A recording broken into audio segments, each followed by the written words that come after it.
मैं राहुल लाल।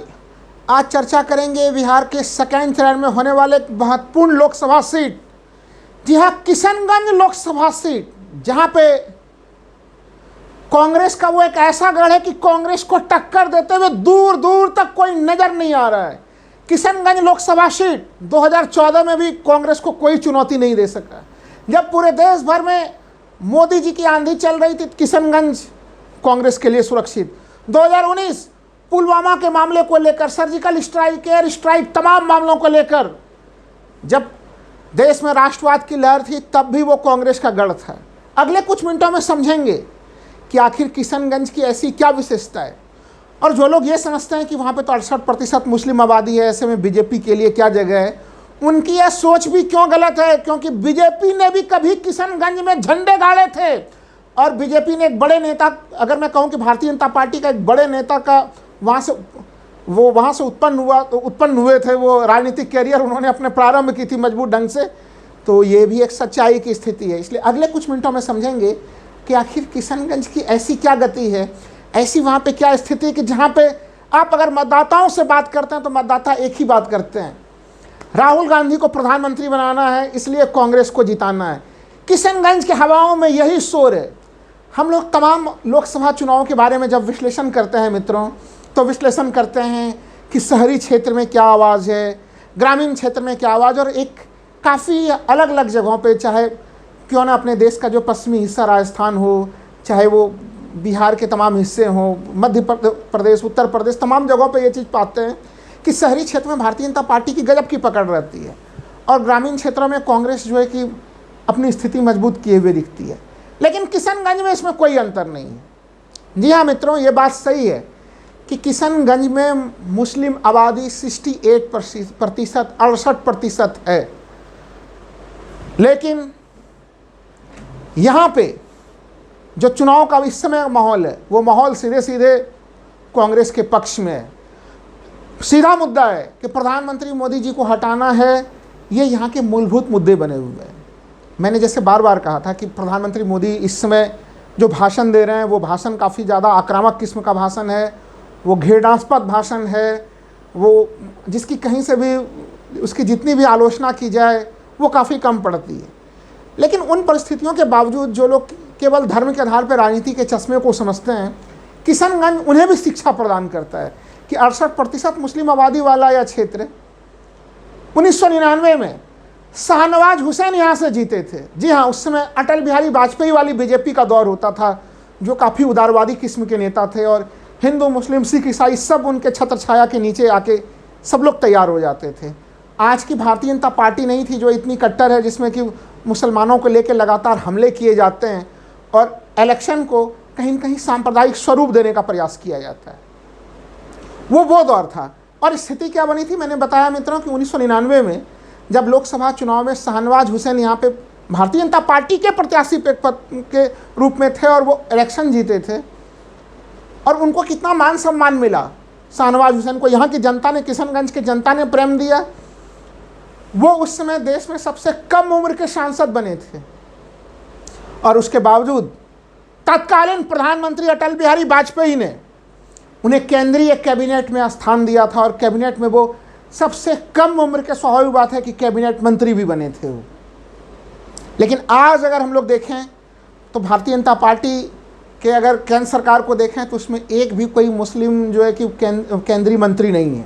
यानी अगर मोदी सरकार में देखते हैं तो कोई भी वहाँ पे मुस्लिमों का प्रतिनिधित्व नहीं है मंत्रिमंडल में। जबकि अटल बिहारी वाजपेयी एक युवा को उन्होंने किस तरह से प्रमुख स्थान दिया था, और आज भी शाहनवाज हुसैन भारतीय जनता पार्टी के एक प्रमुख चेहरे हैं। तो उनके राजनीतिक कैरियर की यात्रा अगर शुरू होती है तो वो किशनगंज से शुरू होती है। तो ये आरोप हम लोग किशनगंज के जनता पे नहीं लगा सकते कि उन्होंने भारतीय जनता पार्टी के लिए अपने दरवाजे बंद करके रखे हैं। बिल्कुल नहीं, दरवाजे खोल के रखे। तो ये उदाहरण मैंने बताया, शायद भारतीय जनता पार्टी ने मुस्लिमों के लिए अपने दरवाजे बंद कर लिए हैं, तो ऐसे में किशनगंज सरीखे जगह उनके लिए खुद ही बंद हो चुके हैं। यहाँ पे जो 3 उम्मीदवार ताल ठोक रहे हैं इस समय, पहले थोड़ा कुछ जानकारी उसकी ले लें, फिर काफ़ी रोचक किस्से हैं किशनगंज को लेकर, और यहाँ के जो चुनाव की बयार हैं उसको आप लोग सुनेंगे तो बड़ा ही काफ़ी एक अलग सा जगह है, अलग मामले हैं। देश भर की तुलना में अगर हम लोग देखेंगे तो उसमें कई तरह की विभिन्नताएं नज़र आएंगी हम लोगों को। यहाँ पे देखिए कांग्रेस की तरफ से जावेद आज़ाद जो कि सिटिंग सांसद हैं वो फिर से मैदान में हैं। जदयू की तरफ से मास्टर मुजाहिद वो मैदान में हैं। और खेल बिगाड़ने के लिए, जी हाँ, AIMIM उनके अख्तरुल ईमान जो कि प्रदेश अध्यक्ष भी हैं AIMIM के, वो यहाँ से चुनाव लड़ रहे हैं। ध्यान होना चाहिए कि 2020 के विधानसभा चुनाव के दरमियान में यह सीमांचल का क्षेत्र कहलाता है किशनगंज, और सीमांचल में AIMIM को 5 सीटें मिली थीं। जनता ने उसमें प्यार दिया था, यहाँ की अल्पसंख्यक जनता ने, लेकिन अब वो परिस्थितियाँ नहीं हैं। वहाँ के लोगों से जब बात करते हैं इस पूरे मामले को लेकर, तो अब उनका AIMIM पे वैसा विश्वास नहीं है जो 2020 में था। इसलिए वो मैदान में तो हैं, उनके कई समर्थक भी मिल जाएंगे आपको, लेकिन अब लोग मानते हैं कि नहीं, इस प्रकार की जो नए नवेली पार्टियां होती हैं वो एक तो अगर उन्हें वोट दे भी दीजिए तो जिस तरह से AIMIM के 5 विधायक थे उनमें से 4 RJD में जा चुके हैं, तो लोगों का पहला ये कहना है कि एक तो ये लोग अपने पार्टी के प्रति प्रतिबद्ध नहीं होते उनके विधायक, और दूसरी सबसे बड़ी बात कि अब यहाँ के लोगों को भी शक है कि AIMIM जरूर मुस्लिम हितों की बात करती है, लेकिन क्या वो कहीं भारतीय जनता पार्टी की B टीम तो नहीं है, और उनको B टीम की तरह लोग देखने लगे हैं। तो यही कारण है कि यहाँ पे AIMIM ने मामले को बिगाड़ने की कोशिश की। वो उनका प्रयास ये था कि या तो वो कुछ ऐसे कांग्रेस के वोटों में सेंधमारी कर लें कि स्थितियाँ बिगड़ जाएं और समीकरण कहीं और से और चला जाए, और जदयू प्रत्याशी इसलिए मैं कह रहा हूँ कि यहाँ पे NDA गठबंधन जो भारतीय जनता पार्टी का गठबंधन है, यह सीट उसमें जदयू को प्राप्त हुआ है। भारतीय जनता पार्टी यहाँ पे सीधे नहीं है, लेकिन वो प्रत्याशी तो अंततः गठबंधन में है। तो भारतीय जनता पार्टी और जदयू के प्रत्याशी को कैसे जीत दिलाया जा सके, या फिर AIMIM कैसे खुद ही जीत जाए जिससे कांग्रेस को उसके गढ़ से दूर कर दिया जाए। लेकिन ज़मीन पे ये परिस्थितियाँ नहीं है। ज़मीन पे है क्या मुद्दे? सब देखिए, जैसा मैंने पहले ही बोला कि किशनगंज का चाहे ग्रामीण क्षेत्र हो या शहरी क्षेत्र हो, हर तरफ एक ही आवाज़ सुनने के लिए मिलती है कि राहुल गांधी को प्रधानमंत्री बनना चाहिए। क्यों बनना चाहिए? तो उन लोगों का स्पष्ट तौर पे कहना है कि हम जो अच्छे दिन के वादे प्रधानमंत्री मोदी जी ने 2014 में किए थे, वो अच्छे दिन हमें अब तक नहीं मिले, और वो अच्छे दिन का हम लोग इंतजार कर रहे हैं। और डंके की चोट पे मतदाता कहते हैं कि राहुल गांधी प्रधानमंत्री बनेंगे, तभी शायद वो अच्छे दिन आएंगे। तो जो अच्छे दिन के नारे 2014 में प्रधानमंत्री मोदी जी के लिए लगा करते थे, वो अच्छे दिन के नारे किशनगंज में राहुल गांधी के लिए लग रहे हैं। नंबर 1। नंबर 2 चलते हैं अब हम लोग। दूसरा बड़ा मामला क्या है?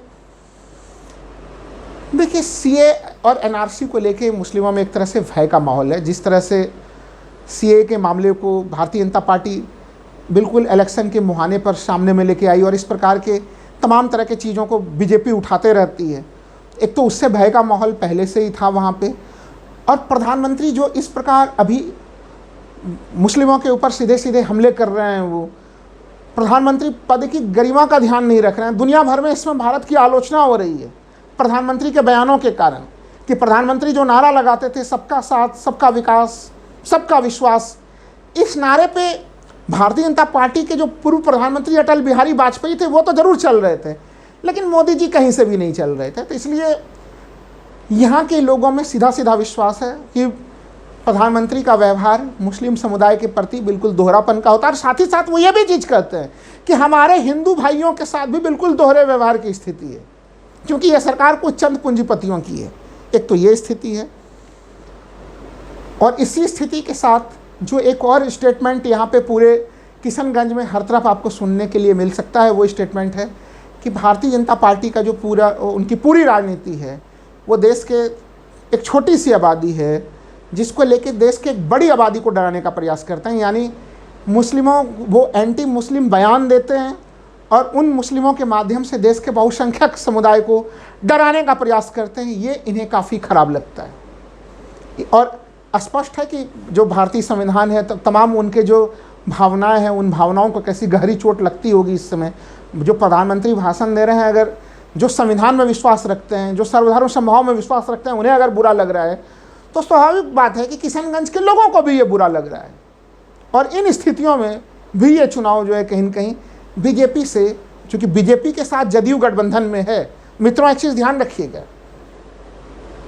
यहाँ पे जदयू कभी मजबूत स्थिति में भी होती थी, लेकिन जैसे जैसे भारतीय जनता पार्टी में कट्टरता की वृद्धि होती है, वैसे वैसे जदयू के मुस्लिम वोटों का क्षरण भी होता चला जाता है।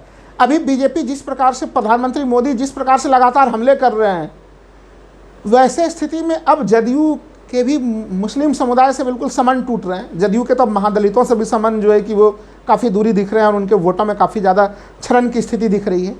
तो ये तमाम स्थितियां हैं जो यहाँ पे कांग्रेस को काफ़ी मजबूत कर रही है। किशनगंज के चुनाव की बात हो और एक महत्वपूर्ण विशेषता की बात ना हो तो बड़ी आश्चर्यजनक स्थिति हो जाएगी मित्रों। किशनगंज, बिहार की राजनीति पूरे देश भर में चर्चा में रहती है कि एक तरह से कह लें कि बदनाम भी है। हालांकि देश के दूसरे प्रांतों में भी जाति राजनीति होती है, चाहे हम लोग किसी भी प्रांत का विश्लेषण करें, जाति राजनीति उसके प्रमुख तत्वों में शामिल होता है, चाहे उत्तर भारत के राज्य हों, दक्षिण भारत के राज्य हों। लेकिन बिहार को लेके स्पेशली कहा जाता है कि वहाँ पे काफ़ी ज़्यादा जातीय राजनीति होती है। लेकिन बिहार या तमाम उत्तर भारत में जिस तरह से जाति राजनीति होती है, किशनगंज उससे बिल्कुल अलग है। वहाँ पे जाति राजनीति नहीं होती है, जाति से बढ़कर है वहाँ पे धर्म। लेकिन फिर आपको लगेगा कि हाँ, अब आप आ गए मुद्दे पे, धर्म की राजनीति है। धर्म से भी बड़ा अगर यहाँ पे कोई दूसरा बड़ा मामला है मित्रों, तो वह मामला है बिरादरी का, यानी जाति से बड़ा धर्म और धर्म से बड़ा बिरादरी। अगर हम लोग तीनों उम्मीदवार अगर देखें, जो कांग्रेस के जावेद आज़ाद हैं जो कि अभी सांसद महोदय है, ये जदयू के मास्टर मुजाहिद और प्लस अख्तरुल ईमान जो कि AIMIM के प्रत्याशी हैं, ये तीनों में एक सिमिलरिटी है कि तीनों के तीनों किशनगंज के हैं। क्योंकि किशनगंज के राजनीति में लंबे समय तक स्थिति यह रही कि वहाँ पे बाहरी लोगों का काफ़ी ज़्यादा जो है कि दबदबा रहा, तो बाहरी लोगों की काफ़ी ज़्यादा उपस्थिति रही, इसलिए तीनों पार्टियों ने वहाँ पे इस बार वो किशनगंज के ही तीनों के तीनों कैंडिडेट हैं। लेकिन इसके अतिरिक्त तीनों उम्मीदवारों की एक बड़ी पहचान भी है, और वो पहचान है ये लोग सुरजापुरी बिरादरी से हैं। ये तीनों कैंडिडेट सुरजापुरी बिरादरी के हैं, क्योंकि जो मुस्लिमों के में 80% जो संख्या है यहाँ पे, वो सुरजापुरी बिरादरी के हैं। और किशनगंज में एक बड़ी स्थिति थी 2012 तक अगर हम लोग देखें तो यहाँ पे पहले कुल्हैया बिरादरी के लोग जो है कि सांसद बना करते थे, जबकि किशनगंज की अधिकांश जनता कुल्हैया बिरादरी के लोगों को यहाँ से बाहरी समझा करती थी, तो उनके ऊपर बाहरी होने के आरोप लगते थे। इस प्रकार के आरोप ना लगे तो कांग्रेस से तो देखिए जावेद जी जो है कि जावेद वो आज़ाद, वो तो पहले से ही सिटिंग सांसद हैं, लेकिन जदयू के प्रत्याशी, AIMIM के प्रत्याशी, उन सबों ने इन पूरे समीकरणों का ध्यान रखा है। आज के समय में हम लोग आरोप नहीं लगा सकते कि किशनगंज में कोई बाहर का व्यक्ति वहाँ पे चुनाव जीतने वाला है, या फिर जिस बिरादरी की संख्या वहाँ पे मुस्लिमों में 80% सुरजापुरी बिरादरी है, वो बिरादरी को स्थान नहीं मिलना है। तो तीनों सभी दलों ने उन्हीं को जगह दिया है। लेकिन इन तमाम चीज़ों के बावजूद कि चाहे सुरजापुरी बिरादरी का मामला हो, किशनगंज के आंतरिक प्रत्याशी का मामला हो, कांग्रेस को टक्कर देने की स्थिति में यहाँ पे कोई नहीं है। लेकिन इसका मैं सीधा मैं बता रहा हूँ, चूँकि यहाँ के लोगों की एक ही इच्छा है बहुमतवादी कि राहुल गांधी प्रधानमंत्री बने, इसलिए बिहार में तमाम आंधी तूफान हो जाए, कुछ भी हो जाए, किशनगंज कांग्रेस का एक सुरक्षित दुर्ग बना हुआ है, और ये अभी भी बना हुआ है। यहाँ पे सेकेंड चरण में 26 अप्रैल को वोट डाले जा रहे हैं। धन्यवाद मित्रों।